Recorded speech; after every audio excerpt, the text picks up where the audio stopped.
국민 앵커 백운기, 정확한 분석, 날카로운 시각. 백운기가 하면 다르다. 여러분 안녕하십니까, 백운기입니다. 지금 이 정권 내부에서 무슨 일이 일어나고 있는 걸까요? 후보가 되기 전 일이지만 현직 대통령의 욕설이 공개되고 권력 실세인 대통령 수석의 은밀한 대화가 모두 까발려집니다. 명령에 죽고 사는 군대에서조차 대통령실의 외압 의혹이 폭로됩니다. 이제 겨우 임기 1년을 넘었는데 옛날 같으면 상상도 할 수 없는 일이 펼쳐지고 있습니다. 내부 사정이 앞으로 차차 드러나겠지만 권력 내부에 균열이 생겨나고 있다고 볼만합니다. 오늘은 이 부분을 돋보기를 대고 한번 들여다보도록 하겠습니다. 생방송 백운기의 정치본색 출발합니다. 유기농 밀가루로 만든 광화문달롱 쿠키 직접 수제 핸드메이드 하고요. 방부제도 안 들어가고요. 첨가제 같은 것도 안 들어가고 순수하게 유기농 밀가루로 다른 재료를 섞어서 하기 때문에 여러분 드셔보시면 아, 건강한 쿠키다 이런 생각 드실 텐데요. 쿠키 종류가 많아서 골라 먹는 재미가 맛있어요. 있고 택배로도 받으실 수 예, 있죠. 예, 근데 맞습니다. 직접 와서 드시면 좋은 게 여기 또 커피가 맛있어서 예. 같이 먹으면 또 맛있더라고요. 자, 네이버에 스픽스 광화문달롱 치셔도 되고요. 스픽스 몰에 들어가시면 여러분들 맛있는 쿠키 건강하게 드실 수 있습니다.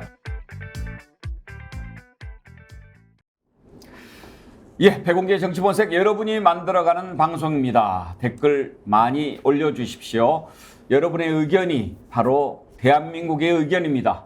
오늘 백운기의 정치본색 댓글 참여해 주신 분들 저희가 소개해드리고 두 분 골라서 디어루시에서 드리는 클렌징 폼 고급 제품인데요. 저희가 보내드리도록 하겠습니다. 주변에 구독자 널리 알려주시고 많이 모집해 주십시오. 50만 돌파까지는 조금 힘이 들었는데 50만 달성 이후에 속도가 좀 붙어서 지금 51만 2천 명이 됐습니다. 일주일 사이에 또 10,000명이 늘었는데요. 여러분께 감사드립니다. 그리고 50만 구독자 달성 이벤트 저희가 발표를 했는데 스픽스 홈페이지 또 커뮤니티에 들어오면 당첨자 명단이 있습니다. 지금 많은 분들이 아직 주소를 안 보내주셨어요. 저희가 보내드리고 싶어도 주소 안 보내주시면 못 보내드립니다. 다시 한번 혹시 내 이름 있는지 확인해서 빠지신 분들은 주소 보내주시기 바랍니다. 대상께는 베트남 여행권 2장 드리고요. 그리고 또 29분께는 광화문 살롱에서 드리는 고급 베이커리 선물 세트 보내드리고 있습니다. 맛있게 드시기 바랍니다. 그리고 저희가 스픽스몰에서 추석 선물 대절을 준비하고 있는데요. 역시 스픽스 홈페이지에 들어오면 또 스픽스몰에 들어오시면 어떤 제품들이 있는지 다 보실 수 있습니다. 가장 좋은 제품 가장 싸게 드린다는 약속 저희들이 지키고 있으니까요. 와서 많이 구입해 주시기 바랍니다. 특히 지금 반건조 생선 선물 세트 저희가 소개를 해드리고 있는데 현재 아주 반응이 좋습니다. 좋은 상품을 이렇게 조합을 해놓았는데요. 싼 가격에 구할 수 있으니까 여러분들 많이 구입해 주시기 바랍니다. 오늘 함께 하실 네 분 패널 소개하겠습니다. 정기남 조선대 개건교수, 김철근 전 국민의힘 당대표 정무실장, 전혜연 우석대 대학원 개건교수, 임세은 전 청와대 부대변인 나오셨습니다. 어서 오십시오. 안녕하세요. 임세은 대변인은 이재명 대표 단식하고 있을 때 동조 단식하셨는데 혹시 지금 네, 또- 지금까지 원래 해야 제 계획에 맞는데 지난주 목요일에 저희 아버지 생신이었습니다. 아버지께서 더 하면 가만 안 두겠다고 하셔서 그때 제가 그 아버지 생신 덕에 해제가 됐습니다. 아이고. 네, 4일 정도 했어요. 제 개인적으로는 다행이다 말씀드리고 싶은데 단식이 얼마나 건강을 해치는 일입니까? 네. 아무튼 맞습니다. 이재명 대표 단식이 잘 끝날 수 있도록 모든 일들이 잘 풀렸으면 좋겠는데요. 하루하루 쇠약해지는 모습을 보니까 마음이 참 많이 아픕니다. 그런데도 검찰에서는 조사하고 내일 또 나오라고 그랬죠? 10일. 그 조사 받는 것 멀쩡한 사람도 힘든데 단식 중인 사람을 굳이 그렇게 한 번 불렀다가 또 불러야 되는가? 저는 좀 이해가 안 갑니다. 전형적인 뭐 보여주기 소환 쇼라고 해도 무방할 것 같아요. 진짜 실제로 좀 전에 말씀하셨지만 한 14시간 정도 검찰 조사를 받지 않습니까? 그럼 이 멀쩡한 사람도요, 진이 다 빠져버려요. 근데 저렇게 지금 단식 투쟁 중인 제1야당 대표를 하루가 멀다 하고 불러들이는 이 검찰의, 이 정치검찰의 태도, 국민적 비판을 받기 충분하다고 보여집니다. 아니 근데 전혜영 교수, 지금 이재명 대표에 대한 수사를 시작한 지가 1년 넘지 않았어요? 그렇습니다. 사실상 뭐 대선 끝나고 계속 됐다고 해도 과언이 그러면 아니고요. 이미 진작 기소해서 재판이 진행 중이어도 부족할 판인데 뭐를 더 계속 조사하고 그러는 건지. 그러니까 이제 사실은 이재명 대표가 이번에 검찰에 출석한 게 5번째예요. 그리고 갈 때마다 뭐 8시간, 10시간 이렇게 계속 수사를 받았고요. 문제는 뭐냐면 검찰이 제대로 그럼 조사를 해서 뭔가 밝혀내야 되는데 딱히 밝혀내지 못하고 계속 압수수색하고 소환하고 이런 패턴이 반복이 되고 있다는 겁니다. 그러다 보니까 민주당에서는 6차, 7차, 뭐 100차까지 할 거냐, 도대체 언제까지 할 거냐라는 지금 반발이 나오고 있는 거고요. 최근에 야당 지지층 내에서도 검찰이 진짜 해도 너무한다라는 어떤 부분이 오히려 또 뭐 결집을 만드는 어떤 요인이 되고 있는 것으로 보입니다. 어쨌든 내일도 검찰에 소환해라라는 소식이 전해지고 있는데 내일이면 이재명 대표의 단식이 아마 이제 13일째로 접어드는 것으로 알고 있습니다. 그래서 지금 제가 취재한 바로는 상당히 건강에 좀 적신호가 오고 누워서 거동을 못할 정도라고 하는데 이 대표는 지난 주말에 출석한 이후에 뭐 5번 부르든 6번 부르든 나가서 하겠다는 입장이지만 민주당에서는 진짜 검찰이 해도 너무한다. 진짜 이게 망신주기냐라고 지금 굉장히 반발을 하고 있는 상황입니다. 뭐든지 엔간히 해야 됩니다. 엔간히. 정도가 지나치면 역풍을 맞게 되죠. 자, 오늘은 저희가 예전 같으면 상상도 할 수 없는 임기 초반에 이렇게 권력 내부의 은밀한 대화들이 다 공개가 되고 현직 대통령의 육성이 공개되고 어떻게 이런 일이 일어날 수 있는가, 도대체 안에서 무슨 일이 벌어지고 있는가, 그걸 한번 들여다보려고 하는데요. 그 전에 먼저 속보가 떠서 이 내용부터 함께 생각해 보도록 하겠습니다. 민주당이 이종석 국방부 장관 탄핵을 추진하기로 했습니다. 지금 국방부 장관 탄핵은 국민의 명령이다. 이 장관을 탄핵하겠다. 이재명 대표가 입장문을 냈는데요. 윤석열 대통령은 장관을 해임하라는 국민의 요구를 거부했다. 국민의 명령에 항명한 것이다.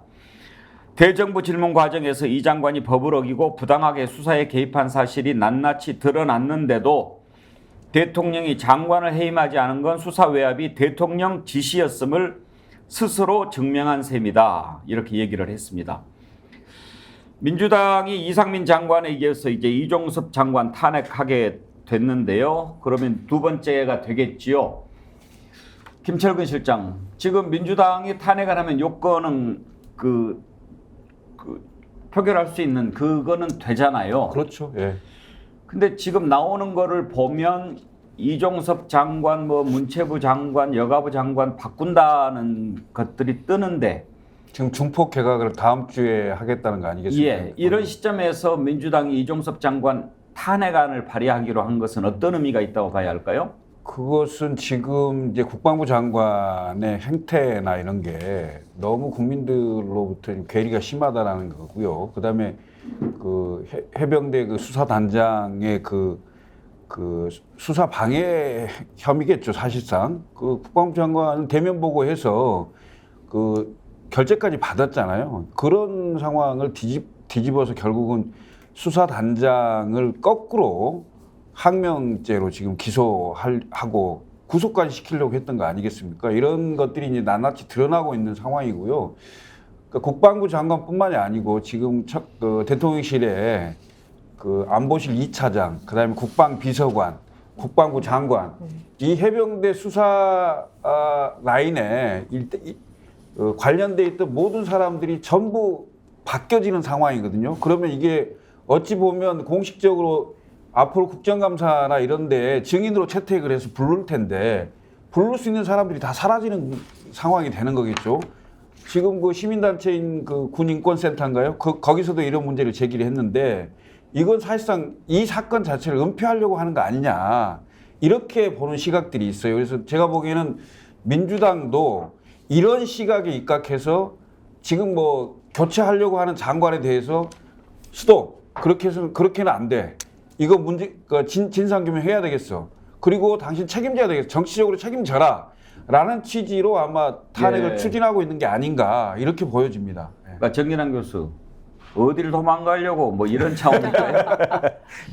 그렇죠. 뭐 실제로 이미 대정부 질의 과정을 통해서 국방부 장관으로서 자격이 없다라고 하는 것은 이제 명백해진 사실이죠. 그리고 당의 입장을 분명히 하고 있는 건데요. 지난주 최고위원회를 통해서 국방부 장관 해임 건의안을 논의한 바가 있습니다. 그런데 이 해임 건의안이라고 하는 것 자체가 실효성이 떨어지는 게 윤석열 대통령이 소위 이른바 모르쇠로 일관해버리지 않습니까? 그러면 큰 의미가 없지 않느냐. 지금 좀 당에 보다 강경한 입장을, 대국민 메시지를 좀 임팩트 있게 전달하는 것이 필요하겠다.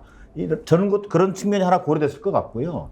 두 번째는 이 탄핵을 통해서 지난주에 이제 그 특검법까지 발의를 했는데 국방부 장관의 책임과 수사 외압, 그 다음에 은폐 의혹에 대해서 특검법을 통해서 진상규명을 하겠다. 그리고 국방부 장관의 책임을 분명히 못 받겠다라고 하는 것이 탄핵 발의로 이어지는 계기가 된 것 같습니다. 일각에서는 그 국방부 장관의 직무를 정지시킴으로 해서 탄핵 기간 동안에 직무가 정지되지 않습니까? 국방부 장관 인사가 이루어지지 않도록 하는 그런 의도도 있지 않겠냐 이런 뭐 분석도 있습니다만 제가 파악하기로는 만에 하나 또 직무가 정지돼서 탄핵 헌법재판소에서 이게 또 내년 총선 즈음 한 6개월 뒤에 이제 이 기각 여부가 결정되거든요. 그 시점에 또 기각됐을 때 오는 또 이 후폭풍도 있고 그래서 뭐 그런 정치적 계산보다는 지금 드러난 국방부 장관의 어떤 그 자격 없음, 그 다음에 윤석열 대통령을 비롯해서 감싸고 있는 윤석열 대통령의 국정 운영에 대해서 분명한 어떤 메시지를 전달해야 되겠다라고 하는 관점에서 특검과 더불어서 탄핵 소추안을 발의하기로 한 것으로 보여집니다. 예. 전현 교수, 그런데 만약에 탄핵을 지금 발의했는데 이종석 장관이 사퇴해버리면 어떻게 되죠? 글쎄요, 저는 그거는 전혀 생각을 못했던 바인데요. 다만 이제 민주당에서 과거에 사실 이상민 장관 같은 경우에도 탄핵을 이제 진행을 했지만 헌재에서 결국 기각이 됐는데 이렇게 한 것은 아까 말씀하신 정도로 두 가지 의미가 있다라고 생각을 합니다. 이게 첫 번째로는 지금 SNS나 이런 데 한번 여론을 한번 보시면 이렇게 그냥 어물쩍 넘어가서는 안 된다. 탄핵을 하든 반드시 진실을 밝혀야 된다는 민심이 부글부글 끓고 있으니까 그 부분 하나 반영한 것으로 보이고요. 제가 보기에는 사실은 이 사건에 대한 본질적인 위에 타고 올라가면 대통령실의 외압이 있는 것이 아닌가라고 지금 야당을 의심을 하고 있거든요. 그런데 거기에 대해서 그냥 장관을 교체해버리면서 어물쩍 넘어가고 국민에게는 뭔가 쇄신이 되는 것처럼 쇼를 하는 것 아니냐 이런 의심을 갖고 있는 것으로 보입니다. 이제 무엇보다도 지금 후임 장관 후보로 거론되고 있는 신원식 의원 같은 경우에는 완전히 윤 대통령과 코드를 맞춰서 그동안 계속하고 또 박정훈 대령이 뭔가 이제 뭐 정치를 하려는 건 아니라는 의심을 하고 있는 것이기 때문에 그렇게 된다면 앞으로 진실을 밝히는 것이 점점 더 어려워지지 않냐 좀 여러 가지 측면을 고려한 것으로 보입니다. 예. 그래요. 그런 점도 있어 보이네요. 신원식 장관이 만약에 임명이 된다.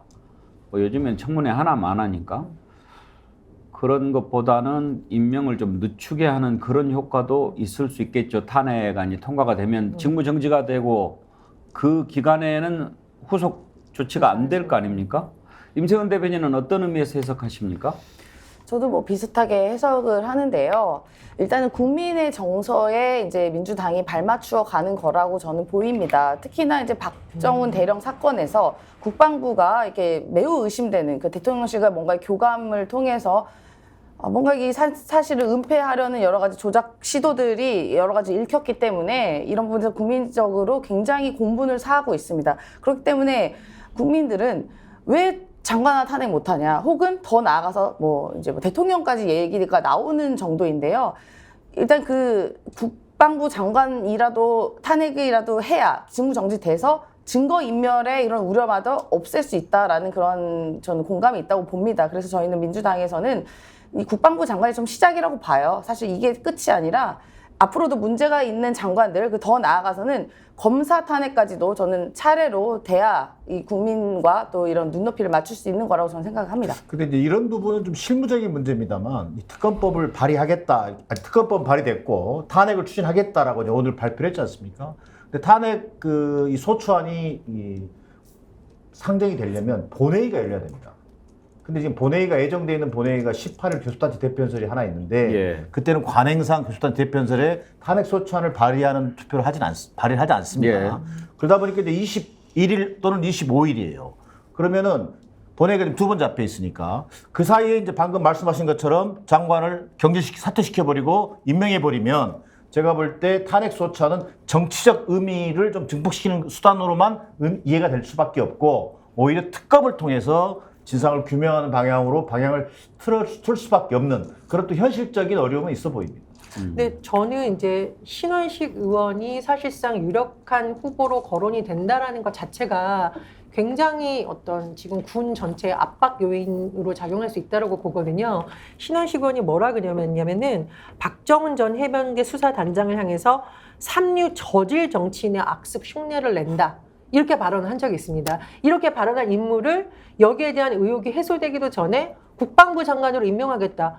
이거 국방부에 있는 모든 사람들이 이걸 어떤 신호로 이미 받아들이겠냐는 거죠. 그래서 그런 부분에 대해서 야당이 어쨌든 뭐 일부분이라도 대국민 여론전을 하고 그 과정으로 가는 것을 막기 위한 일부분의 신호 좀 그렇게라도 해석이 됩니다. 이렇게도 볼 수 있을 거예요. 지금 정기남 교수께서 그러니까 시일이 촉박할 수 있다라고 하는데 지금 일단 후임 장관 지명을 한다고 하더라도 청문회 절차가 있고 임명까지는 시간이 많이 남아 있지 않습니까? 그러면 그 안에 본회의가 열리면 탄핵안을 결의할 수 있는데 중간에 만약에 이종섭 장관이 사의를 표명하고 수리를 하고 그리고 공석으로 국방장관을 놔두고 있다가 후속 절차를 밟을 수는 있겠죠.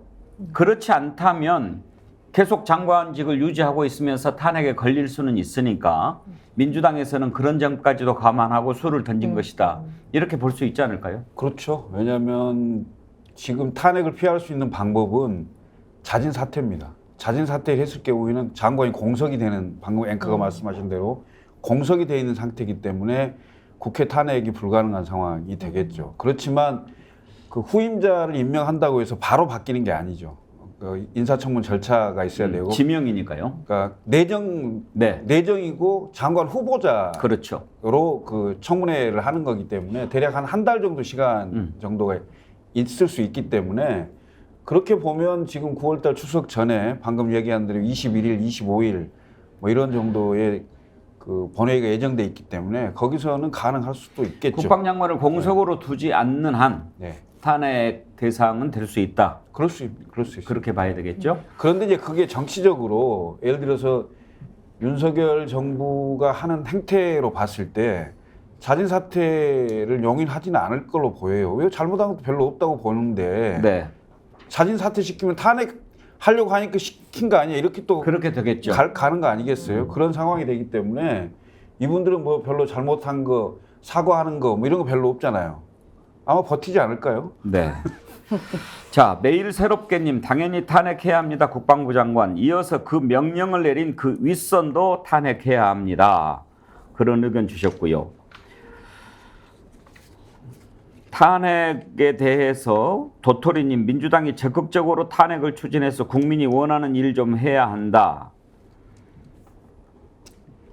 애옹이님 말로만 탄핵하지 말고 탄핵 소추를 걸어라. 170석인데 왜 못 거노. 탄핵 사유가 차고 넘친다며 답답하다. 홍기영님 신혼식은 더하면 더했지 덜하지는 않을 인간입니다. 예, 자 민주당 탄핵 소추안 발의하기로 했는데 어떻게 될지 한번 지켜보도록 하겠습니다. 자 그러면 오늘 권력 내부 균열 조짐 한번 들여다보려고 하는데 국민들이 깜짝 놀랐죠. 현직 대통령의 육성을 지금 이 시점에 듣게 되다니. 물론 대통령 현직에 있을 때는 아니고 후보 전이긴 하지만 그래도 엄연히 지금 임기 초반의 대통령이 이렇게 험한 말을 막 하는 것을 들을 수 있다는데 많은 국민들이 놀랐습니다. 우리가 주목해야 될 점은 예전 같으면 상상도 할 수 없는 일이 왜 이렇게 일어나고 있는 걸까 하는 부분이거든요. 먼저 우리를 놀라게 했던 녹취를 좀 듣고 얘기 나눠보도록 하겠습니다. 대통령 발언 유튜브 더 탐사에서 보도했던 두 가지 들어보도록 하겠습니다. 시간에요. 이제 저 그러니까 원장님이 어떤 네. 의도인지 제가 파악을 했어요. 이제 네네. 저도 이제 상황을 가만히 네네. 설명을 들어보니까 아 네. 깊은 뜻이 있었구나. 그럼요. 그럼 이제 아니 제가 원장님은- 그렇다고 지금 네. 결정하고 한 것도 아니고 자우지가 만약에 이해가 들어가는 것도 아닌데 만에 하나 네. 들어가시면은 호랑이 구리에 들어가셔가지고 호랑이가 되십시오. 기왕에 그래야죠. 들어가시려면 예. 그러려고 그래가지고 가는 거고 완전 안 접수를 그러면은 하시죠. 접수를 해버려. 만약에 이놈의 새끼들 가서 네. 개판 치면은 예, 예. 당 완전히 뽀개버리고 예, 어? 깨버려. 아니 그러고 네. 국힘에 예, 어? 예. 지금 국힘 당원 26만 명입니다. 아, 맞아요. 예. 제가 만약에 국힘에 나중에 들어간다 네. 그러면은 예. 국힘에 좀 많이 입당해갖고 당원을 네. 100만 명 이상 좀 만들어 주셔갖고 아, 예, 예. 국힘의 지도부 다 소환해 예, 예, 오케이. 바꿔버려. 전부 예, 어? 탄핵시켜버리고. 아니 그렇게 하자고요. 또 국힘 안에서도 예, 예, 많은 의원과 예, 또 저 원외 당협위원장이나 예, 당원들이 예, 빨리 들어와서 국힘을 접수해서 예, 예. 이게 지금 이준석이 아무리 까불어 봤자 예. 3개월짜리입니다. 3개월짜리. 그러니까 이 새끼가 네? 건방져가지고 네. 아니 그러니까 싸가지가 이거를 없어요. 아셔야 돼요. 예, 이 국힘이라는 거에 대해서 예, 상대적인 거부감이 있어도 예, 어? 예, 예. 어차피 양당제라는 게 현실이기 때문에 그럼요. 예, 어차피 들어가서 그거를 접수하고 예, 예, 국힘의 외연을 확장하고 예, 예. 그렇게 해가지고 이거를 업고 나가지고 예, 어? 예, 예. 그러고 나서도 또 갈 길이 멀어. 이놈들이 180석이에요. 그렇죠. 예. 그래서 그래서 국힘에 들어간다고 지지를 철회하시는 거는 좋은데 예, 그러면은 예. 그거는 정권 교체하겠다는 거하고는 멀어집니다. 제가 그렇죠. 예를 들어서 예, 국힘에 제가 지금 결정한 것도 아니에요. 예, 예. 지금 예, 제가 이런 걸 가지고 이제 입당 네. 입으로 신중하게 이제 네. 고민하기 시작을 하니까 예, 예. 막 그 들어온다고 막 까고 이러는 것인데 예, 예, 예. 그러나 현실적인 생각은 좀 해봐야 됩니다. 이놈 새끼들 뽀개버리고 또 말끝마다 이놈 저놈 하는데 김철근 실장 지금 대통령이 돼서 그런 말을 또 쓰는지 어쩌는지는 제가 잘 모르겠습니다만 참 입이 험하네요. 뭐 이놈 저놈 뭐 EXX 저 XX 뭐 이런 얘기를 많이 한다고들은 후보 들었습니다. 때 좀 만나보셨잖아요. 그때도 그렇게 입이 거칩니까? 뭐 직접 저한테 한 적은 없기 때문에 제가 뭐라고 확인을 못 드리겠습니다만 전원으로 들은 건 많습니다. 많고요. 말을 좀 험하게 한다? 아니, 보통 뭐 EXX 뭐 달고 저 살아요? XX 이건 뭐 특히 뭐 이준석 대표한테 뭐 그렇게 표현했다는 얘기를 많이 들었기 때문에 이준석 대표에 대해서 한번 김철근 실장 어떤 사이였길래 그때는 후보가 되기도 전이고 그런데 이준석 대표를 그렇게 미워하고 욕을 하고 그랬나요? 아니 뭐 입당해갖고는 100년에 한 번 나올까 말까 하면 3개월짜리 대표가 결국 됐죠. 네? 근데 뭐가 불만이었다고 보세요? 글쎄요, 제가 보기에는 지금 이 녹취가 된 시점이 대략 7월 중순 정도 7월. 될 겁니다. 왜냐하면 왜 제가 이렇게 추정을 하냐면 6월 29일 날 윤석열 대통령이 정치 선언을 합니다. 예. 그리고 공식적으로 첫 행보를 6월 30일 날 조선일보사에서 했던 행사가 신라호텔에서 있거든요. 그때 아침 8시 경에 이준석 당시 대표와 윤석열 이제 전 검찰총장이죠. 신분이 그때는 경선 후보도 아니었기 때문에 그 두 분이 공식적으로 신라호텔에서 처음 만납니다. 처음 만나고 그 이후에 이제 그 이준석 대표도 방송에서 얘기를 했습니다만은 아크로비스타에 가서 뭐 한두 번 아마 만났을 겁니다. 뭐 그렇게 하고 그리고 이 녹취는 입당 전에 지금 그 이른바 호남의 그 강호의 농객이라고 하시는 분하고 지금 통화한 얘기인데요. 예. 이 통화 녹취록이 이것뿐이 아니고 상당히 더 있다는 얘기가 있습니다. 그래서 이제 앞으로 어떤 일이 어떻게 나올지는 모르겠는데 하여튼 예를 들면 어떤 내용들이 있을까요? 글쎄요, 뭐 많은 얘기들이 있을 거라고 보입니다. 특히 이때 말을 많이 한 건가요? 아니면 여러 차례 통화를 한 건가요? 여러 차례 했겠죠. 그다음에 대통령뿐이 아니고 뭐 대통령하고 가장 가까이 있는 분하고 또 통화. 김건희 여사하고도 통화했다고 그래요? 아마도 그러지 않을까 이렇게 생각이 되는데요. 앞으로 어떤 상황이 어떻게 나올지는 모르겠고요. 뭐 더 있다는 소문들은 많습니다.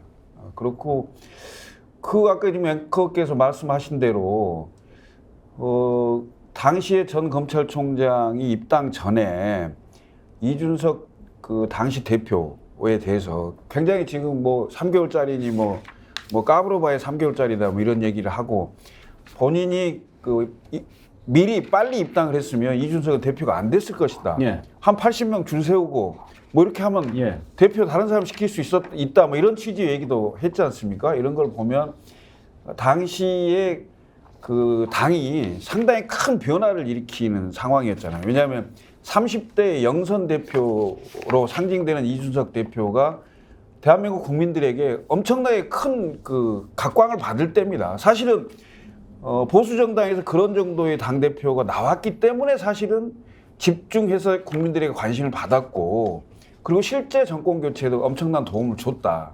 그리고 그때 당시에 제가 이제 정무실장을 맡아서 지금 다 입당해 있습니다만 이용호 의원이나 이런 분들 제가 만나서 아니 당시 무소속이었으니까 입당을 좀 해달라. 입당 요청도 하고 그로부터 6개월 동안 끊임없이 제가 만나서 설득하고 해서 결국 나중에 왔잖아요.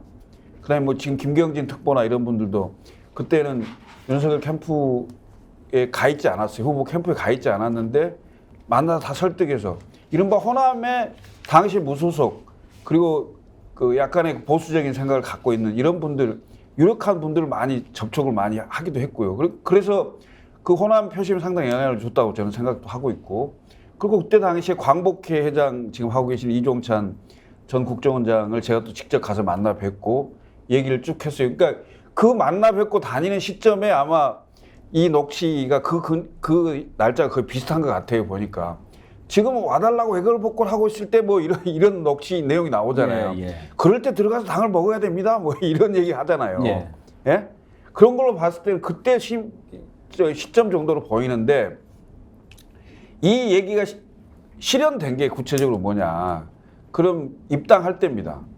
보통의 입당을 할 때 우리가 유력 후보 중에 최재형 전 감사원장이 먼저 입당을 하고 그 다음에 윤석열 전 검찰총장이 입당을 했거든요. 최재형 그 감사원장이 입당할 때는 당대표 중앙당에 있을 때 입당을 하고 거기서 스마트폰으로 입당하면서 쓰고 네. 그 퍼포먼스 하고 이렇게 입당을 그렇죠. 했거든요.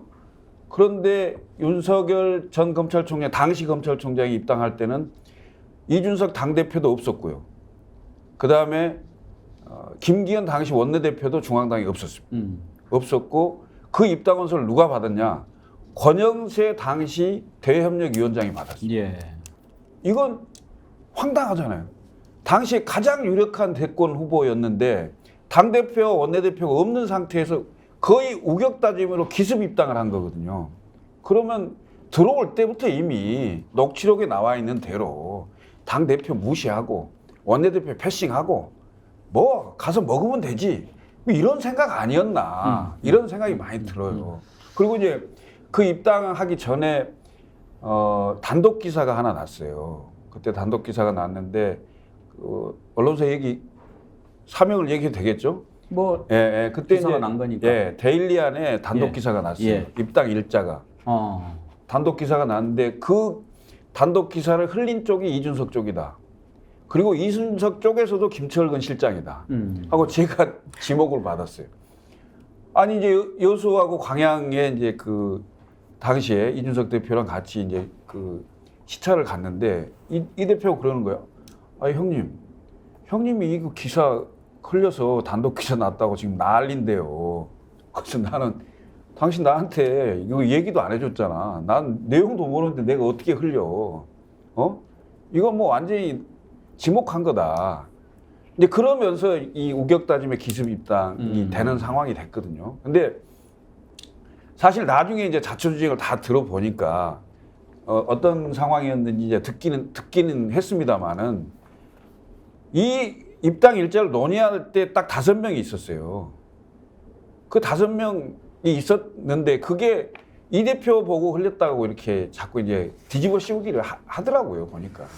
알겠습니다. 뒷얘기가 재밌어서 계속 듣고 싶은데 일단 뭐 그런 일이 있었다 하는 것을 이제 알겠습니다. 우리가 오늘 여기서 짚어보려고 하는 것은 그 뒷얘기가 어떻게 됐느냐 하는 것보다도 어떻게 이런 내용이 지금 공개가 될 수 있느냐 하는 것이니까요. 지금 우리가 짚어볼 만한 대목이 세 가지가 있습니다. 첫째는 현직 대통령의 육성이, 그것도 욕설이 포함된 듣기 민망한 이런 내용들이 공개가 됐다는 것 하나. 두 번째는 대통령 수석의 발언, 그것도 매우 부적절한 것을 넘어서서 이건 분명히 위법으로 보이는 관제 대모를 부추기는 듯한 그런 내용. 이런 게 다 지금 현직에 있는데 서슬퍼런 임기 초반에 벌어지고 있다는 것. 그리고 이제 군 내부입니다. 최수근 상병 사망 사건 수사 외압과 관련해서 대통령실에서 뭔가가 이루어지고 있었다라고 하는 그런 정황들이 또 공개가 된단 말입니다. 군 내부에서 이런 얘기가 터져 나오는 것 상상도 할 수 없는 일인데 이런 내용들을 좀 짚어보려고 합니다. 하나만 더 물어보고 갑시다. 그러면 김철거 실장은 지금 윤석열 대통령과 방금 통화했던 사람이 누군지는 아시지요? 네. 그분이 원래는 민주당 쪽에서 좀 활동을 하다가 대선 때부터 이렇게 윤석열 대통령 돕고 그랬다고 하던데. 그 이제 DJ 대통령 때 그때부터 제가 알기로는 노무현 대통령 직전까지 아마 그 민주당 계열에 있었고요. 그다음에 이제 반문 반노로 이제 분류가 돼서 그때 당시 열린우리당 창당할 때 이제 거기를 안 가고 그러니까 삼지대 비슷하게 있다가 결국은 이번에 이제 그 윤석열 대통령 캠프에 그 관여를 하게 된 사람으로 알고 있습니다. 자, 그 정치적인 이력이 그렇다고 치고 지금 뭐가 틀어져서 저 내용을 공개했을까? 그게 참 궁금한데 혹시 짚히는 바가 있습니까? 자세한 내용은 모르겠고요. 그 이제 지금 강성규 수석하고 통화하신 분도 동일인입니다. 아하. 제가 동일인으로 취재를 했습니다. 그러니까 그런데 그 어떤 이유인지는 모르겠습니다. 어떤 이유인지는 자세히 모르겠으나 뭔가 틀어진 건 틀어진 거죠. 그렇죠. 그리고 홍준표 그 당시 후보 측하고 그 방송 토론을 끝나고 나왔을 때 그 한번 그 싸움이 있었던 적이 있어요. 그때 그 당사자이기도 하거든요. 당사자라는 게 뭐죠? 그때 폭행당했다고 막 이렇게 그 언론에 얘기하고 이랬던 분이기도 하고요. 그다음에 이준석 대표 제명시켜야 된다고 윤리위원회에 또 뭐 이렇게 뭔가를 했던 그러니까 지금 왜 틀어졌는지 그 내용은 정확히는 모른다. 그렇지만 하여튼 왜 틀어져 있는지는 확실치는 않은데요. 하여튼 뭐 그렇게 본인은 열심히 나중에 좀 들은 얘기 있으면 알려주세요. 정권 차출을 위해서 열심히 했는데 기대만큼 뭐가 안 됐다고 보여지는 거죠. 자, 같은 사람이라고 하는데 강승규 수석과도 통화를 했지요. 그 내용도 공개가 됐는데 이어서 들어보겠습니다. 방금 오셨나? 네네. 아우 저놈들 MBC나 저놈들 어떻게 해야 돼요 저거. 내가 오늘 한의견을 한 20분 동안 했어요 MBC에. 누구는 누구는 그런 거를 내국 언론이라고 그러더라고. 네, 내국 언론이고 요거 저자야 돼. 인치도 하고 MBC 앞에 가서 우파 시민들 총동원해가지고 이 시해야 돼요. 그래요. 주변에 좀 그렇게 하세요. 네, 안 되겠어요. 그렇게 좀 전하세요.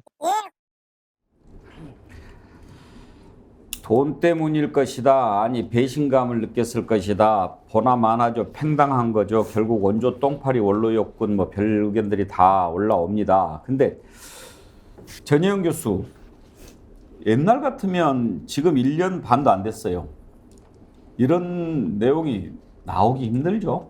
나오기 힘듭니다. 그리고 사실은 정권의 초반에 어느 때보다도 국민의 지지가 높고 언론에서도 이제 허니문 기간이라고 해서 좀 지켜보고 당내에서도 결집력이 강화되는 시기인데 지금 나오는 어쨌든 여러 가지 녹음 파일을 보면 보수 진영에서 대선 캠프에서 연관되어 있던 사람들이라고 추정이 되거든요. 그래서 내부 균열이 시작이 됐다. 일종의 레임덕 시작이라고밖에 해석을 할 수밖에 없어요. 그리고 제가 보기에는 내년에 총선이 다가오면 본격적으로 내부에서도 권력 투쟁이 시작이 될 텐데 과연 윤석열 대통령을 믿고 가야 되냐 이런 여러 가지 의심들이 이런 현상을 좀 부추기는 게 아니냐 이런 생각이 듭니다. 그리고 저는 좀 의아한 부분이 있는데 윤석열 대통령의 그 국정 초기 때 왜 극우 유튜버 가족들 청와대에 있었다 해서 굉장히 논란이 됐다가 나가고, 그러니까 지금 이제 녹음과 관련해서 뭔가 폭로하는 사람들도 본인이 뭔가 한 자리 하는 걸로 암묵적으로 본인은 약속을 받았다고 생각을 했는데 뭔가 배신을 당한 것 같으니까 이렇게 폭로를 하는 것 같고, 중요한 것은 대통령의 지지율이 압도적으로 높고 여전히 어떤 구심척으로서의 행사를 하면 이런 게 나올 수가 없어요. 그래서 여권 내부에서부터 좀 분열이 됐다, 이런 부분이 있고, 무엇보다도 예전에 왜 이제 강신업 변호사가 전당대회에 나오려고 했는데 뭔가 이제 무마시키려 했다는 이제 의혹이 있다 보니까 정권을 만들 때는 우리가 필요하다가 이제 정권 잡고 권력은 본인들만 독점해? 라는 어떤 그런 반발감, 이런 것이 복합적으로 작용돼서 나온 것으로 보입니다.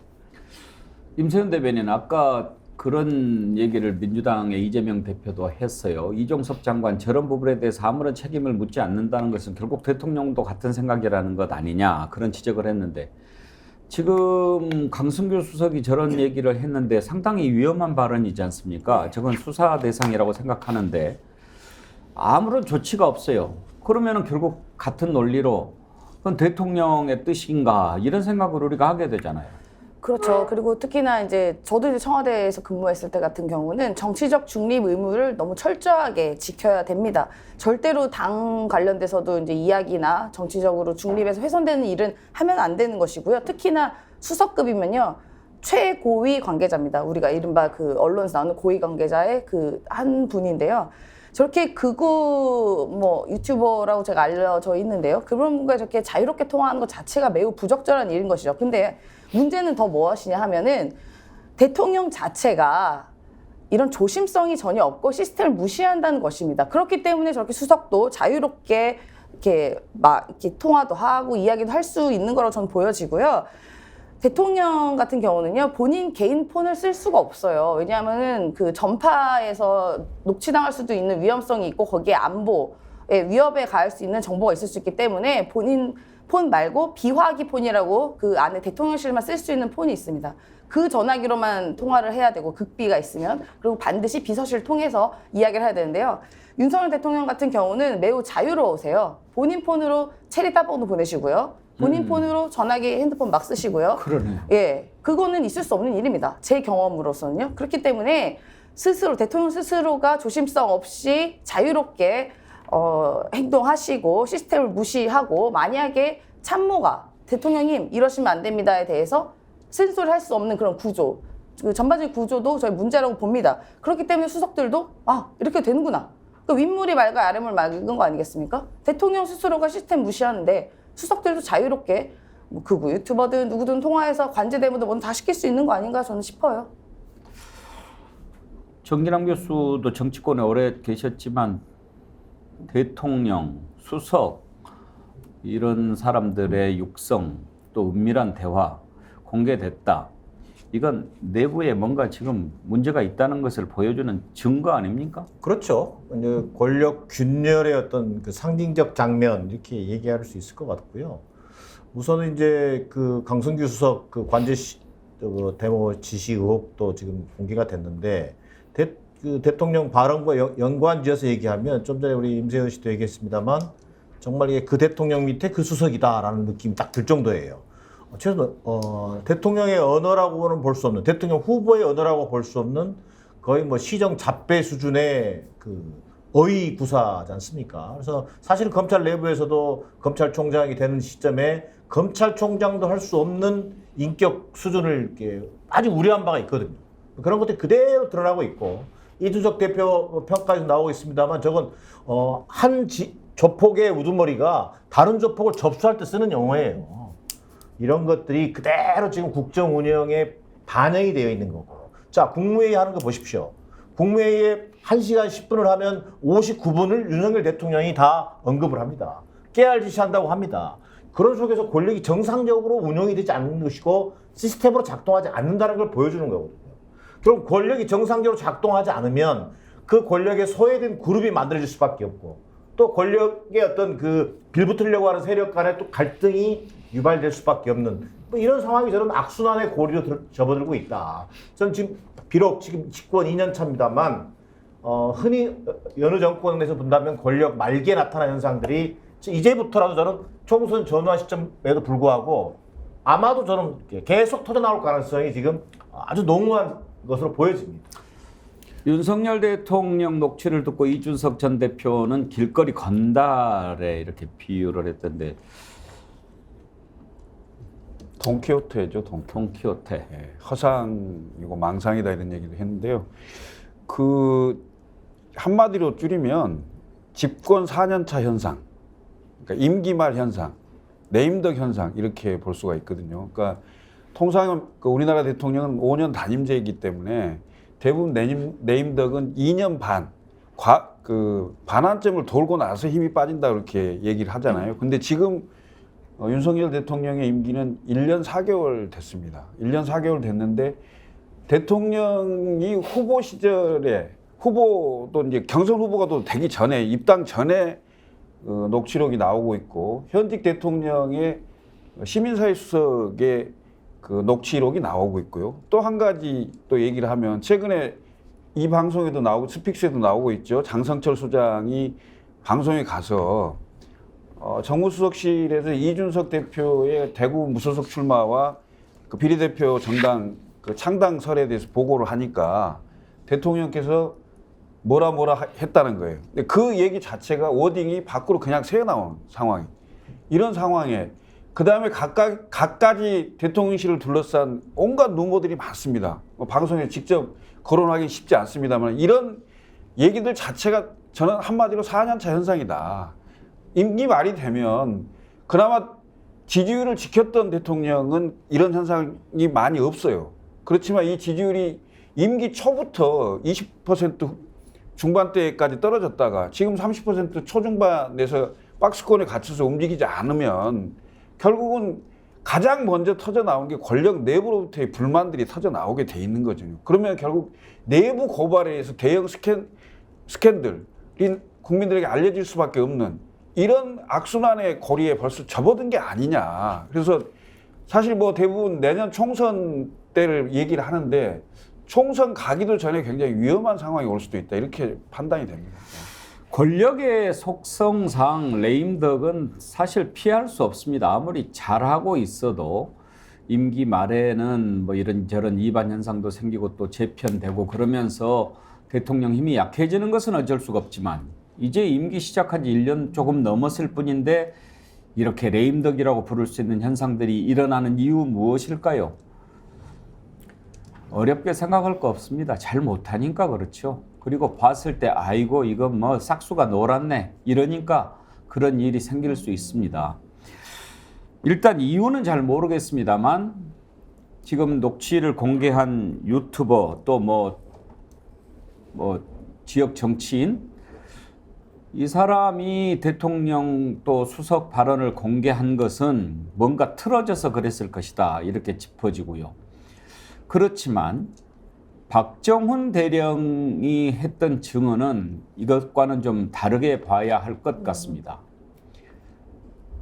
법에 따라서 양심에 따라서 수사를 하고 있었던 사람입니다. 우리가 한눈에도 보면 참 얼마나 강직하게 군인의 길을 걸어가고 있는 사람인지 보면 알지 않습니까? 그렇게 해서 수사를 했는데 수사 잘했다고 결재까지 했습니다. 어느 날 이게 바뀝니다. 왜 바뀌었을까요? 장관보다 더 높은 사람이 개입했을 것이라고 하는 것은 상식 아닙니까? 그런 일들이 다 또 들리거든요. 박정훈 대령의 얘기를 들어보겠습니다. 갑자기 뻥 쪘잖아요. 31일 날 하는데 홀딩 돼버리니까 뭔 상황인지 이렇게 궁금해하잖아요. 그러니까 뭐 안테나를 여기저기 올려봤나 봐. 청와대에 있는 군사보좌관하고도 통화를 한번 했나 봐. 그런데 내가 뭐 31일 오후부터는 계속 사령관님실에 살다시피 했었으니까 그러다가 이제 그 얘기를 하는 거야. 그 31일 날 오전 한 11시경에 VIP 주관으로 회의를 하는데 군사보좌관이 이래저래 얘기하니까 바로 뭐 표현에 따르면 군 관련해서 화를 이것보다 더 낸 적이 없다. 가장 경로했다면서 바로 국방부 장관 연락해야 되는 막 꽝꽝꽝꽝 했다고 하길래 내가 정확히 물어 사령의 그 VIP가 얘기한 거 맞냐? 고개를 끄덕끄덕 하시더라고요. 그러니까 이게 제가 자, 전혜영 교수, 이제 박정훈 대령의 증언인데 박정훈 대령이 들은 거죠. 그런데 VIP가 대노했다. 군 관련해서는 이것보다 화를 낸 적이 없었다. 만약에 저게 사실이라면 구체적인 수사에 대해서 대통령이 직접적으로 개입한 것이 되니까 그거는 문제가 매우 커 보이는데 어찌됐든 저런 내용들이 흘러나온단 말이에요. 이건 또 다른 차원에서 봐야 안 되겠습니까? 그렇죠. 이제 다른 것도 아닌 군에서 이런 것이 흘러나오는 것은 이제 국군 통수권자로서의 대통령이 더 이상 믿지 못한다. 이런 거가 하나 있는 거고요. 두 번째로는 지금 이 해병대 내부에서도 여러 가지 지금 반론이 일고 있는 것으로 보입니다. 요즘 이제 팔강모 사나이라는 노래 유행하는 거 아십니까? 이 해병대 이 전후 동기들이 모여가지고 그대로는 못 넘어간다 이러는 거거든요. 그러니까 사실 군 내부에서부터 대통령을 못 믿겠다라는 거 하나랑 두 번째로는 정치 영향과 별개로 최수근 상병의 사망에 대해서 제대로 밝혀내라는 민심이 지금 결합되어 있는 상태라고 보입니다. 근데 저는 너무 안타까운 게 뭐냐면 다른 것도 아닌 분단 국가인 대한민국에서 해병대의 최수근 상병이 이렇게 사망을 했는데 국민의힘에서 저는 오히려 이거 진실 밝혀야 된다고 난리 칠 줄 알았거든요. 그런데 지금 이 어떤 수사를 했던 사람에 대해서 정치꾼이라는 식으로 몰아가는 사람을 지금 국방부 장관으로 교체한다 이런 소리가 나오니까 정말 아연실색하고요. 국민의힘에서 최근에 좀 정당 지지율 좀 잘 보셨으면 좋겠어요. 왜 맨날 여당 비판하고 이렇게 하는데 안 오르냐? 국민들이 더 이상 신뢰를 못하는 겁니다. 특히나 저는 이 최수근 상병의 이 사망과 박정훈 대령이 수사를 하는 것에 대한 이 외압 의혹은 진실이 드러나면 드러날수록 대통령실에 굉장히 부담이 될 거라고 생각을 하고요. 또 이건 반드시 진실을 밝혀져야 될 부분이라고 생각합니다. 임세현 대변인, 박정훈 대령이 저렇게 이제 구체적인 증언을 하고 있는데 아마 대통령실에서 사람을 잘 못 본 것 같아요. 그러니까 야, 뭐 군인들 까라면 까는 거지 그랬는데 박정훈 대령을 쉽게 생각한 거 아닌가 싶기도 해요.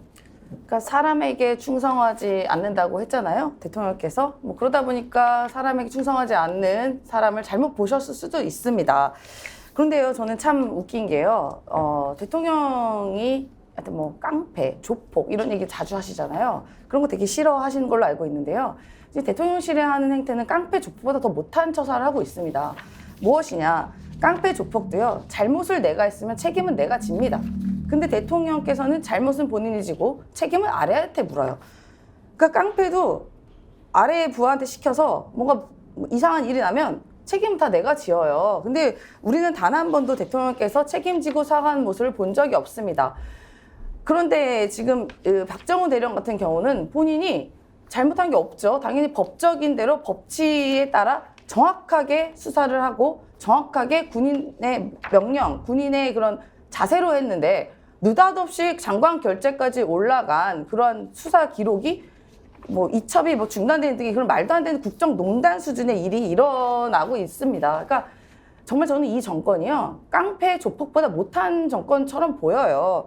그러니까 대통령이 모든 권한 휘두르고 모든 권한 다 행사하고 권력 다 휘두르면서 정작 책임은 아랫사람, 더 아랫사람, 그러니까 그 바로 아랫사람도 아니야. 완전 밑에 아랫사람한테 책임 전가하는 모습, 저는 여기서부터가 균열의 시작이라고 보여지고요. 아까 지금 뭐 강승규 수석 뭐 녹취록이 나왔잖아요. 이거는 시작에 불과할 거라고 저는 생각합니다. 대통령께서 여기저기 전화하시면서 이것저것 얘기하신 거 녹취 아마도 본물처럼 터질 날이 머지 않았다고 저는 생각합니다. 뭐 대통령하고 통화하면서 요즘에 뭐 자동 녹음 기능도 많이 있긴 하지만 아이고 대통령 목소리니까 녹음해놔야지 그런 생각하는 사람들이 꽤 있을 겁니다. 그런데 이제 저런 것들이 하나 둘씩 터져 나오면 어떻게 될지 그 파장 상상하기 힘든데, 저는요 이번에 공개된 녹취를 보면서 이런 부분도 좀 생각을 해보게 됩니다. 바이든 날리면 우리가 기억하지 않습니까? 자, 사람 쉽게 안 바뀐다 하는 걸 전제로 놓고 봤을 때 그때 당시 했던 말이 어떻습니까? 뭐 아니라고 부인하지만 야, 저 새끼들 말이야. 뭐 국회에서 승인 안 해주면 바이든 쪽팔려서 어떡하냐? 뭐 이렇게 얘기를 한 걸로 이제 전해졌는데 나중에 바이든이라고 안 했다. 자세히 들어보시라. 날리면이라고 했다. 이 새끼들 뭐 그 부분은 처음에는 또 부인을 안 했어요. 미국 국회의원들을 얘기한 것은 아니다. 그러면 뭐예요? 한국 국회의원입니까? 그것도 나중에 얘기 안 합니다. 나중에는 뭐 또 새끼라는 말도 했냐 안 했니까지 나오니까요. 이제 아예 국민들을 개무시하는 거죠. 자, 그러면 지금 나오는 걸 보면 이놈 저놈 새끼가 입에 붙어 있는 사람이에요. 대통령이. 그러면 저 새끼들 쪽팔려서 어떡하냐라고 말을 했을 거라고 짐작이 안 됩니까? 결국은 그러면 뭡니까? 거짓말한다는 거예요. 논리적으로 그렇지 않습니까, 정진환 교수? 충분히 그건 거짓말한다고 당연히 논리적 추론을 할 수가 있는 거죠. 그리고 지금 앵커께서 얘기하셨습니다만 제가 예를 들어서 누군가를 모시고 있는 참모라고 하는 입장이 돼서 한번 생각을 해본다 이거예요. 자, 모시고 있는 보스가 이놈 저놈이고 허구한 날 조폭처럼 행동하고 본인이 모든 것을 다 알고 있는 것처럼 만기칠람하고 이런 모습이면요. 뒤돌아서 무슨 생각을 하겠어요. 사적 대화에서 무슨 욕설을 아주 백보양보해서 욕설을 할 수 있다고 봅니다. 자, 그러면 그런 사실이 만약에 공개가 되고 드러나면 거기에 대해서 사과도 할 줄 알아야 되고 또 무슨 문제, 외압, 은폐 의혹이 나오면 그런 부분에 대해서 책임을 규명하겠다라고 하는 자세를 보여주는 거란 말이에요. 그런 것들을 기본적으로 깡그리 무시해버리는 방식이기 때문에 모든 것을 없던 걸로 뭉개겠다? 자, 남는 건 뭡니까? 벌거숭이 윤석열 대통령만 남는 거예요. 지금 본인만 모르고 있는 거예요. 이런 상황이 언제 어디서 터질지를 본인 알 수가 없죠. 왜? 그동안 어떤 일을 저질렀는지를 본인 스스로가 인식이 없기 때문에 저는 이런 현상이 발생할 거라고 보는 거예요. 김철근 실장은 그때 바이든으로 들었어요? 날리면으로 들었어요? 그걸 왜 저한테 물어보십니까? 아니, 궁금해서. 귀는 다 똑같잖아요. 바이든 아닙니까? 아니 뭐 또 날리면으로 들었다는 분들이 있으니까요. 그건 뭐 글쎄 국민 다수가 거의 대부분 바이든으로 얘기하던데요. 그건 본인의 어떤 공천이나 본인의 어떤 이익에 관련이 있어서 혹시 그렇게 들렸는지 모르겠습니다. 허브 향기 갑자기 끔찍한 생각이 불현듯 스치는데 미국이 도청했을 때 대통령의 민망하고 천박한 언어가 고스란히 도청된 건 아닌지 걱정이 되네요. 왜 모르겠습니까? 태정태세 비욘세님, 길거리 건달짓이나 다니는 자식을 둔 부모의 심정으로 국민들은 지켜보고 있지만 속이 터질 지경입니다. 동네에서 바보짓하고 양아치 노릇하는 것도 못마땅한데 이웃 동네 가서 호구짓하고 기분 내킨다고 돈다발 뿌리는 행태가 가관입니다. 제 식구들한테 반찬값 줄이고 간식비 뺏으면서 이게 우리 집 가장이라면 넌 당장 이혼감이야. 진관웅님, 이 나라가 정말 왕정시대인가요? 왕이 아니고서야 어떻게 저렇게 노골적으로 수사에 개입할 수 있나요? 자유님, 꾹꾹 눌러도 그릇이 작으면 터져 나옵니다. 예. 저희가 이제 아까 말씀 댓글 보니까 뭐 그 도청에서 뭐 그런 거 아니냐 창피하다 이런 얘기 나오잖아요. 갑자기 또 생각이 드는 게 윤석열 대통령이 왜 이렇게 외국 나가면 이른바 호구짓을 당하냐. 그리고 저도 궁금점이 생겼어요. 아니 그 나라의 국익이 제일 중요한데 외교에서 왜 그렇게 하나 생각해 봤을 때 제가 하나 딱 떠오른 게 있었습니다. 순방을 가게 되면요. 그 나라 정상과 그 배우자 가족에 대한 매우 디테일한 사생활까지 관련된 이만큼의 책자가 제공이 돼요. 이른바 우리나라가 국정원 같은 거고 미국 같은 FBI겠죠. 그래서 그냥 제 내피셜입니다. 저의 경험으로 봤을 때 그게 이제 핵심 참모들한테는 이렇게 제공이 되거든요. 몇 개는. 그리고 정상들한테는 더 디테일한 자료가 가는데 만약에 그 바이든 대통령이나 기시다 총리에게 윤석열 대통령과 김건희 여사에 관한 그런 매우 디테일한 사생활 같은 정보가 제 기억에 의해서 그렇게 만약에 똑같이 제공됐다면 그 정상들은 대통령 부부의 여러 가지 아픈 지점이나 좀 감추고 싶은 면을 다 봤을 거라고 봐요. 그래서 그런 걸로 혹시 이렇게 하고 해서 이렇게 호구질 당하는 거 아닌가? 라는 생각도 저는 들었습니다. 뭐 저는 이거 매우 신빙성 있다고 생각이 들어요. 자, 그러면 네 분께 한번 그걸 여쭤보도록 하겠습니다. 왜 지금 이렇게 이런 시기에 이런 일들이 일어나고 있다고 보시는지 그 이유를 한번 들어보고 싶은데요. 여러 가지 이유가 있을 수 있겠지요.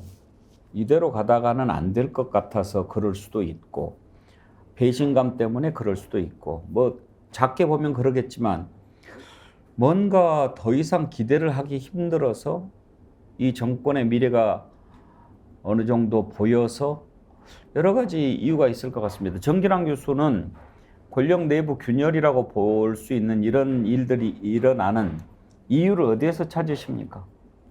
그래서 저는 뭐 결정적으로 이제 권력 운영에서 가장 중요한 게 권한을 위임하고 또 책임을 또 위에서 지고 이런 것들이 좀 이렇게 체계화돼 있어야 되고 시스템을 운영돼야 할 때만이 권력이 정상적으로 작동할 텐데 지금 이런 양상들은요, 권력 누수의 양상들은 보이는 게 뭐냐면 우선 공무원 사회를 보십시오. 공무원 사회 보면 어쨌든 일만 생기면 아랫사람, 하위직에 있는 사람을 책임을 전가합니다.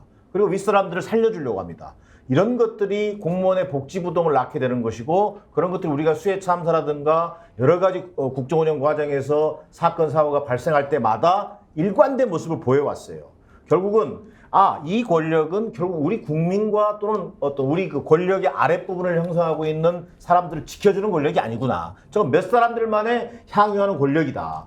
자, 그리고 두 번째 한 요소가 있다면 그런 인식이 강해진 측면이 하나 있고요. 두 번째는 이 권력이요. 상당히 지금 윤석열 대통령은 본인이 지금 권력을 장악하고 있다고 생각할지 모르지만 상당히 권력이 지금 분산되어 있는 느낌도 있어요. 이를테면 김건희 권력 또는 뭐 이동관 권력 이런 식으로 좀 이게 막 나눠져 있으면서 권력이 그러다 보니까 집중되지 못하고 이게 분산돼서 나타나면서 다들 자기 분야에서 우선 나라도 살아야겠다라고 하는 인식들이 작동하는 것은 아닌지 저는 이렇게 보는 측면이 있어 보입니다. 전혜영 교수는 어떻게 분석하십니까? 저는 사실 근데 좀 김건희 여사와 관련해서 쓴소리를 다시 할 수밖에 없는 게 자초한 부분이 있다. 윤석열 대통령 부부가. 지난해를 한번 생각을 해보시면 윤석열 대통령과 김건희 여사가 찍은 집무실에서 찍은 사진이 팬클럽에 공개된 바가 있습니다. 이거 사실 엄청난 거거든요. 보안시설에 대해서 제대로 청와대 내에서 검증도 안 하고 그것도 이른바 영부인 팬클럽에 공개돼서 난리가 났어요. 근데 이게 비슷한 사건이 또 일어났죠. 대통령의 일정이라고 할 수 있는 대외비 일정이 또 유출이 된 겁니다. 그래서 제가 보기에는 사실 청와대를 초기에 이제 우리가 세팅하고 할 때 심지어 인수위 때부터도 제가 취재를 할 때 보면 전화 통화도 잘 안 돼요. 그 인수위에 있는 관계자들도 말실수가 될까봐. 근데 김건희 여사 이렇게 자유롭게 할 때 아무도 터치 안 하다 보니까 그럼 다른 사람들이 이렇게 문제가 냈을 때 대통령실에 누가 이렇게 단호하게 할 수 있겠습니까? 그래서 저는 뭐 김건희 여사의 그 팬클럽 관련한 의혹이 한때 시끄러웠다가 뭐 조금 잦아들었다가 또 이제 뭐 될 가능성이 있다라고 보는데 정의당 교수님 말씀하신 것처럼 이렇게 통제되지 않은 권력 그리고 약간 비선 논란이 있는 부분에 대해서 대통령실 지금도 좀 점검을 해야 된다 이렇게 생각이 듭니다. 김천근 실장은 어떤 데서 이유를 찾으십니까? 한 세 가지 정도인데요. 첫째는 대통령 지지율입니다. 그러니까 지지율이 임기 초반에 물론 뭐 낮은 분도 계셨겠습니다만은 대체로 50%를 넘었을 상황입니다. 지금 이 시점이면 5, 60% 정도 되고 대통령의 철학과 개혁 조치들을 막 해나갈 때입니다. 그리고 야당이 반대하면 발목 잡기 하지 마라 이러면서 야당을 견제하기도 하고 뭐 이렇게 해서 나가는 상황인데 대통령 지지율이 1년 그리고 1년 4개월 오면서 20% 중반에서 30% 중반 사이에 갇혀 있으면서 사실은 공무원들도 그리고 앞으로 정치에 진입하려고 하는 사람들도 상당히 어찌 될지 모르는 이런 상황이기 때문에 말이 잘 안 먹히는 상황이 될 수가 있고요. 그게 가장 큰 거라고 보고요. 두 번째는 대통령을 만드는 과정에서 굉장히 많은 노력들을 한 사람이 많습니다. 그러면 이른바 농공행상입니다. 그 농공행상이 제대로 안 되는 거예요. 과거에는 대부분 그 정당을 통해서 그 사람들이 이력서든 뭐 이런 게 다 들어오고 1차적으로 걸러지고 그다음에 실제로 어떤 일들을 어떻게 했는지를 좀 검증을 해서 그다음에 이제 청와대 인사팀으로 넘어가고 뭐 이렇게 해서 실제로 많은 노력들을 하신 분들이 어떤 자리를 얻어서 이른바 대통령의 철학을 같이 공유하는 사람들이 정권을 운영하는데 그 어떤 자리들을 이렇게 쭉 가는 거잖아요. 근데 이게 공정하지 않은 거죠. 그래서 이런 걸로부터 오는 이반 현상이 굉장히 크다 이렇게 생각을 하고요. 세 번째는 신상필벌입니다. 잘한 사람은 상을 주고 못한 사람은 벌을 줘야 되잖아요. 이 정부 들어서 엄청나게 큰 사건 사고가 많았습니다. 심지어 이태원 참사까지 나지 않았습니까? 여기에 정치적이든 정부적이든 책임을 져야 돼요. 그러니까 사실 대통령제가 5년 단임이기 때문에 직접 책임지기가 어렵습니다. 그러면 이른바 총리, 내각 총사퇴, 그다음에 담당 장관 사퇴, 대국민 사과 이런 것들이 있어야 되지 않습니까? 그리고 일을 잘하는 공무원들 많아요. 그 아이디어 내고 이런 사람들 상을 줘야죠. 이 신상필벌이 정확하지 않다. 그래서 이른바 내 식구 챙기기, 나하고 가까운 사람 챙겨주기 이런 개념으로 가기 때문에 그 불만이 많이 쌓이는 거고 그 불만들이 결국은 터져 나오는 상황이 아닌가 이렇게 보여집니다. 저는 한 3가지 정도. 예. 고개가 끄덕거려지는 분석입니다. 특히 인수위원회에서 활동을 했던 사람들 얘기를 제가 좀 들을 기회가 있었는데요. 그러니까 옛날에는 인수위에서 이렇게 수고를 하면 그 뒤에 다 뭐 청와대로 들어가거나 또 어떤 요직에 발탁을 하지 않습니까? 그런데 그때 당시에 인수위 구성이 함께 공동정권을 만들겠다고 했던 안철수 후보 쪽과 함께 이렇게 꾸리다 보니까 나중에 안철수 쪽에서 있었던 사람들은 거의 다 팽을 당한 거죠. 인수위에 있던 사람들을 그대로 쓰는 것이 이제 사실 그것도 이제 역관제인데 그게 좋다 나쁘다를 떠나서 알고 봤더니 인수위는 뭐 제대로 월급도 안 줬더라고요. 그냥 뭐 차비만 줬는데 인수위 활동을 하려면 아무래도 생업을 그만두고 그 일만 해야 되잖아요. 그런데 나중에 뭔가를 바라보고 일을 하게 되는데 하나도 안 챙겨주니까 인수위에서 활동했던 사람들이 자괴감에 많이 빠졌다는 거예요. 내가 뭐하러 이렇게 애를 썼나. 지금 그 농공행상 신상필벌 얘기하시니까 그 얘기가 생각이 나는군요. 임세훈 대변인은 지금 이렇게 이런 시점에 이런 것들이 막 공개되고 나돌아다니는 이유 어디에서 찾으십니까? 당연히 리더십이죠. 리더십. 당연히 리더십이 가장 큰 문제라고 봅니다. 당연히 리더는 솔선수범하고 또 본인이 최종 책임을 져야 되고요. 우선순위도 정해주고 방향도 제시해야 됩니다. 그리고 민감한 사안에 대해서 내가 할 테니까 너네 해라는 그런 정확한 그 디렉션이 있어야 되는데 지금은 전혀 그렇지가 않아요. 특히나 이 국정 운영이라는 거대한 관료 조직을 운영을 하려다 보면 리더십이 가장 필요한 곳이 바로 이 국정 운영 아니겠습니까? 그런데 윤석열 대통령은 자신의 책임은 전혀 인정하지 않고 또 본인과 친한 편에 대해서는 보호하고 나랑 친하지 않은 사람들은 다 적 하면서 책임을 다 떠넘깁니다. 그러면은 관료들은요 딱 보고 아무 일도 하지 않아야 아무 일도 일어나지 않겠다라는 생각밖에 할 줄 모를 것 같아요. 그러다 보면은 이런 충성심도 없어질 것 같고요. 복지부동, 이른바 복지부동. 진짜 움직이지 않는 것. 이른바 그릇을 깨지 않기 위해 설거지하지 않는 그런 일들이 저는 반복될 거라고 저는 봅니다.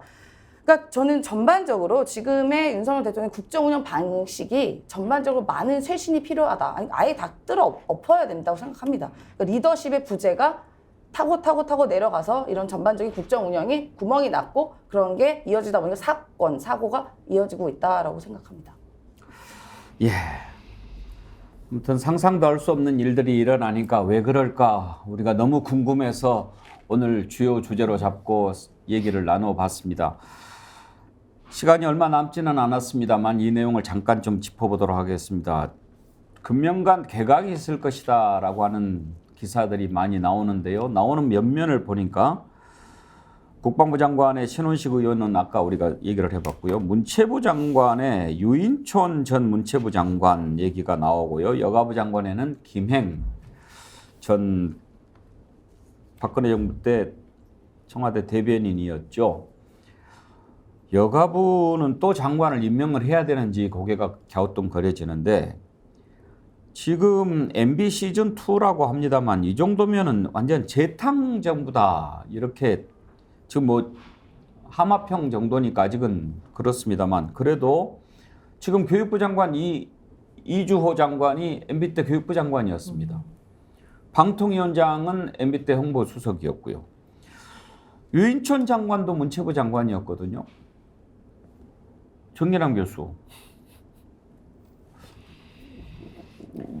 왜 그러는 것 같습니까? 제가 윤석열 대통령이 아닌 바에야 이게 대충 국정 운영에 우선 철학 자체가 없고 또 그다음에 그런 국정 운영에 철학이 없다 보니까 이 국정 운영을 뒷받침해 줄 수 있는 어떤 이 권력 기관을 좀 두텁게 하고 또 외연도 확장시켜 줄 수 있는 그런 인재풀이 없는 거예요. 그러다 보니까 갖다 쓰는 거예요. 왜? 써본 놈이 잘한다더라. 그것도 또 과거 MB 정권에 좀 집중돼 있는 모습을 그대로 지금 노출하고 있다고 보여지는 건데요. 저는 아마 이 대통령의 머릿속에는요, 아마 이 철학 자체가 없다 보니까 얼마 전에 그 진중근 교수가 방송에서도 비판했던데 저는 뭐 이 느닷없는 이념 논쟁을 가져온다든지 막 그 예를 들어서 극우 유튜버들의 어떤 그 인식을 그대로 수용한다든지 이런 어떤 행태가 나타날 수밖에 없는 것이고 인재는 없으니 과거에 썼던 재탕 삼탕을 갖다가 쓸 수밖에 없는 거. 결국 다른 말로 하면 뭐냐? 본인이 그러다 보니까 앞서 리더십도 얘기했습니다만 철학, 리더십 부재가 결국 그런 계속 악순환을 반복하는. 전 뭐 결국 국정 운영에 저는 얼마 전에 이제 이 얘기를 꼭 하고 싶습니다만. 특히 야당이 지금 집중하고 있습니다만 이번 그 해병대 최수근 상병 사건과 관련된 이 소위 외압, 은폐 의혹 이게 저는 윤석열 정권을 좌초시키는 분명 트리거가 될 수 있는 상황이다. 뭐 그런 면에서 지금 어떤 정권의 운명을 지금 재촉하고 있는 상황으로 보여집니다. 김창걸 실장 이런 부분도 한번 들여다볼 필요가 있어요. 국정 운영에 있어서 이렇게 MB 정부 때 그것도 실패한 정권이라고 우리가 평가하는 그 장관들을 그대로 다시 한번 써보는 것 이것도 참 이상하고 전례가 없는 일인데 국민의힘 내부적으로 봤을 때요 다 지금 MB계를 갖다 쓰잖아요. 근데 지금 국민의힘 보수정당은 친박이 있고 친이계가 있고 또 뭐 아닌 쪽도 있고 그렇죠. 그러니까 박근혜 대통령 국정농단 사건의 수사팀장이었잖아요. 그래서 당시에 박근혜 대통령 시절에 그 주류였던 보수 세력의 주류였던 이른바 친박은 거의 윤석열 대통령이 수사팀장 시절에 거의 대부분 다 구속됐어요. 예.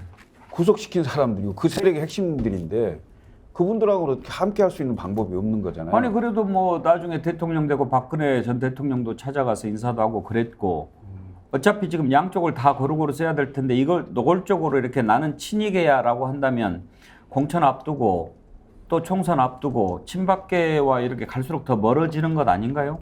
친박계는 실제로 그 정치적으로 활동할 만한 사람이 거의 많지가 않고요. 실제로 뭐 이렇게 정치적으로 생존해 있다고 볼 수 있는 사람이 많지가 않고요. 그다음에 이제 사실 정권이 지지율이 낮고 이런 상황이기 때문에 보수적인 사람 말고 나름대로 실력 있고 전문가적인 이런 중도적인 사람도 꽤 있을 수 있잖아요. 그러면 개각이 있었을 때 이런 분들한테 그 제안들을 상당히 할 겁니다. 근데 제안을 했을 때 오케이 제가 하겠습니다 이렇게 말하는 사람이 거의 없다는 거예요. 우선 청문회도 굉장히 그렇고요. 만약에 청문회 문제뿐만이 아니고 사실 이 정권의 운명이 어찌 될지 모르는 상황인데 거기에 그 배에 타려고 할 사람이 얼마나 있겠어요. 그래서 제가 보기에는 인재풀이 굉장히 협소하다.